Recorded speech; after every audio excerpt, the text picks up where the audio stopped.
to my lilac hill. Today I am just showing you the process that I've been working on for the last couple of days, freeze drying our eggs. Our chickens are laying in abundance right now, and we want to take advantage of that and save some eggs so that we have some in the winter when our chickens don't lay quite as much. And so I got a freeze dryer this year, and I wanted to put it to the test with eggs. And so I did about 9 dozen eggs. I have the big freeze dryer, the Harvest Right. I think it's large or extra large.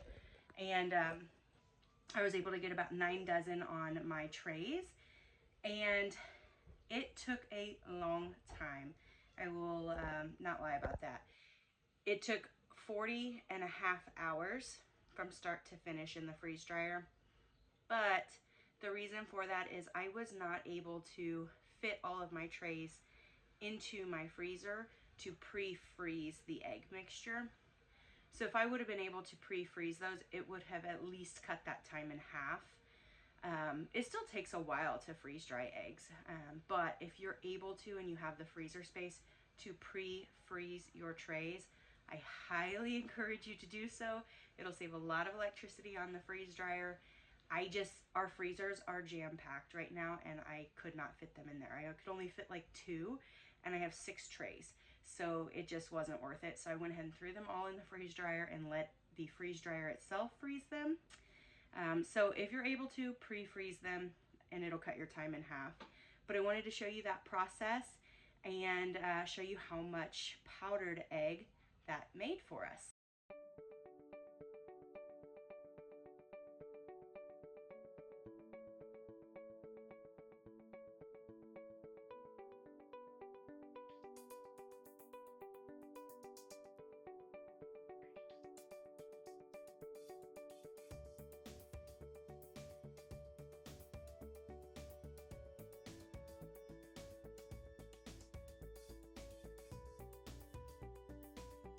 So I just pulled the eggs out of the freeze dryer and they are dry. Now I just need to get them all crumbled up and moved over into a jar. The entire process took about 40 hours, but that's because I didn't have the room to put these in my freezer and pre-freeze them. I could have saved a lot of electricity by pre-freezing these. So if I had the room in my freezer, I would have done that. But I'm pretty pleased with the result, and what I'm going to do is I'm going to crumble this all up and get it put into a jar so that we have some shelf-stable eggs. My guess is I'm going to be able to fit it all in about a quart jar, maybe just a little over.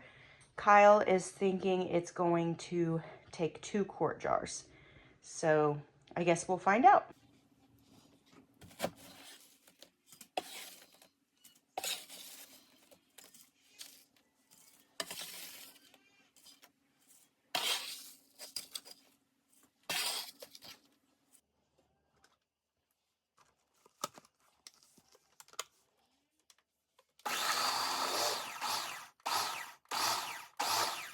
So I have all of our eggs here in this 1 gallon jar.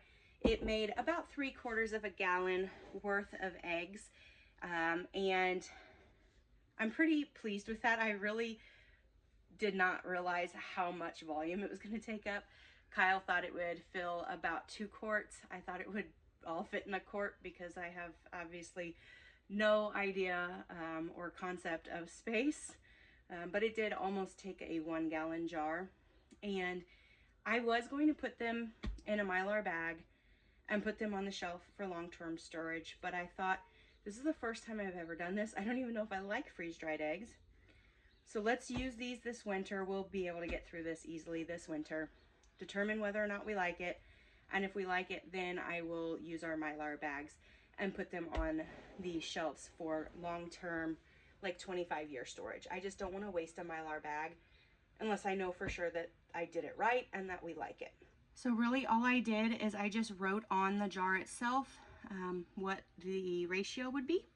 That way it'll make it easy. I am going to go ahead and throw one of my oxygen absorbers in there. I forgot to do that, so I am going to get that thrown in there.